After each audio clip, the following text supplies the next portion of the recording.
Hey guys, welcome back to NFT Inspo. For today's video, we are going to show you or discuss with you how to factory reset Electrolux dryer. So if you're interested, let's start the tutorial.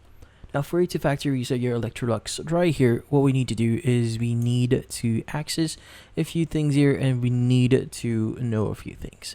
So in this case, first go to your dryer, and what you need to do is you just need to have a simple action. So in this case, we actually found this on a specific website. So in this case, while the Electrolux dryer does not have a specific function here that says reset, because most devices right now have their own reset button, but unfortunately, the Electrolux dryer here does not have one.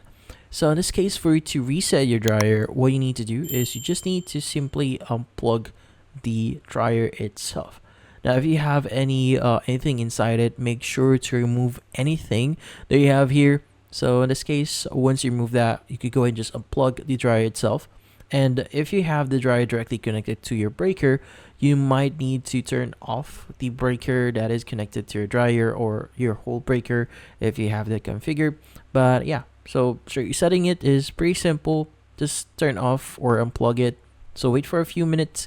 So usually it's going to be 3 minutes, but in my case, I would say like wait for 15 to 30 minutes, and basically make sure the power is fully drained from the dryer so that you'll be able to reset it.